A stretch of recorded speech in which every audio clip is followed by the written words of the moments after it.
I've spoken before about the mentality that it takes to be a devastating knockout puncher.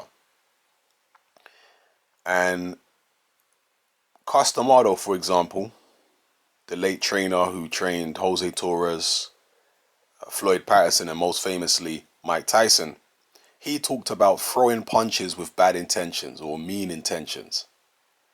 Very few people actually stop to think about what he actually meant by that, throwing punches with bad intentions.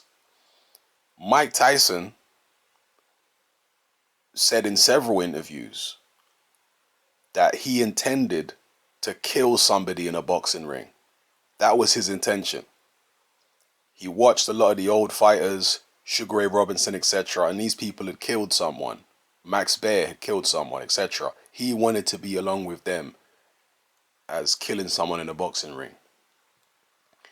He also talked about in the Jesse Ferguson fight, effectively trying to kill Jesse Ferguson. He said he wanted to drive Jesse Ferguson's nose bone up into his brain. Now, these are extreme things that he's saying here, okay? And I've mentioned this before in other videos. When a fighter is in fight mode, their mentality is completely different to how it is in their day-to-day life. They become almost a different person. It's like Jekyll and Hyde. I mean, some fighters are just horrible all the way around, but the majority of them, no, it's a Jekyll and Hyde type situation. Now, this past weekend, we had Deontay Wilder knocking out Bermane Stiverne in the first round in their rematch. In the lead up to the fight, Wilder and Stiverne were both talking about killing each other in the boxing ring. And even after the fight, Wilder has been saying that he actually meant that. That was actually his intention in the ring. So I'm going to quote Deontay Wilder here, speaking after the fight. He said, "Like I said, I meant everything, even with the killing part. I meant that. I meant that. I do want a body on my record. That's just the bronze bomber mentality. Right now, I'm Deontay Wilder. I'm calm. I'm at peace. I bring love. But the bronze bomber, you just never know what he's going to say. But it's real. Everything is real. And thank God he lived to see another day." Deontay Wilder wants everybody to go home. Wants everybody to see their family, because I have a family and kids I love to death. I definitely say an individual player, and we say a team player. An individual prayer, and we say a team prayer. In the individual prayer, I say I want the guy to go back home. I know a lot of people will say I contradict myself, but they got to understand there's two different personalities. I'm Deontay Wilder outside, and I'm the bronze bomber on the inside, and it's real. So there you go. Those are the words of Deontay Wilder, and he summed up and encapsulated perfectly what I've been describing over the past few months. Where I'm telling you, a lot of fighters are going in there when they're in fight mode with the intention of killing somebody, and especially when it comes to big punchers, I've often said that being a big puncher, one of these really devastating punchers like Wilder, it's not just about technique, it's not just about physicality, it's about the mentality that you have. Because you train with such malevolent intent. When you hit anything in the gym, when you hit the bag, when you hit the pads, there's a malevolent intent behind the punch. And that manifests itself in greater punching power. I'm not saying that all you have to do to be a big puncher is to think malevolent thoughts, no. But it's part of it. You understand what I'm saying? It's part of what makes these big punchers so prolific. The mentality they have. And this is something I've noticed over many years in boxing. A lot of the most devastating punchers, they have these malevolent intentions behind their punches. And that motivates their training.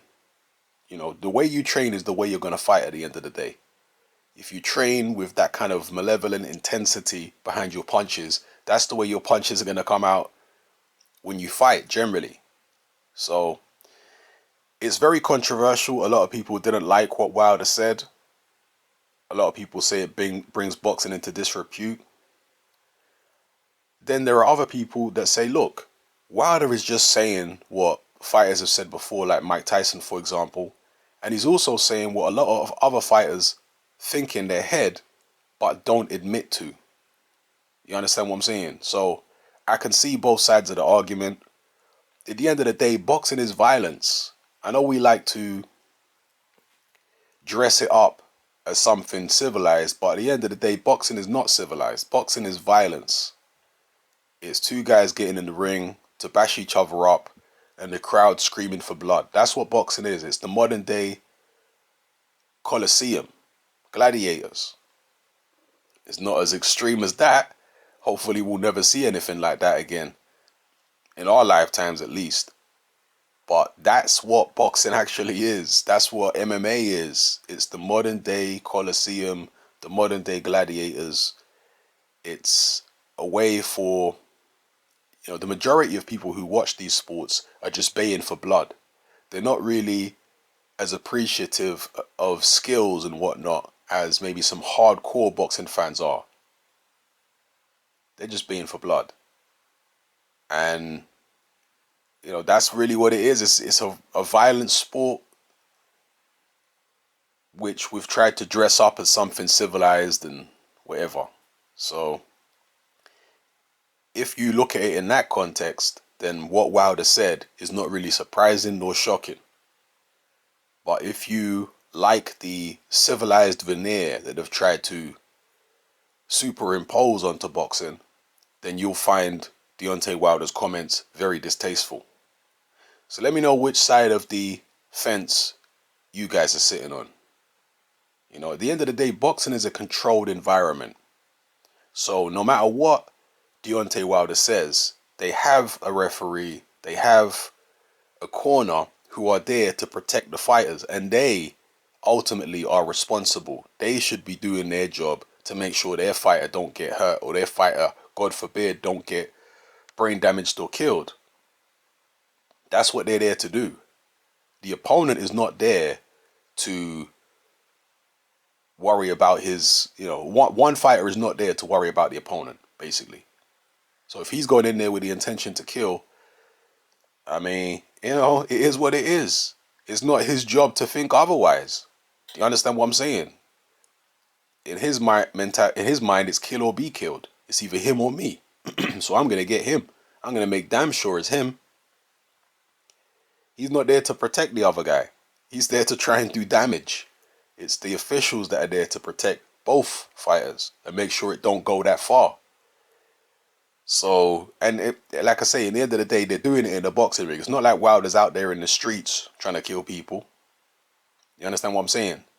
So if kids are looking at this and saying, wow, he wants to kill someone in the ring. Okay, I want to go kill someone in the ring. Once again, that don't mean that the amount of people that die in the ring is going to increase because kids are now going to boxing gyms thinking about killing another person in the ring.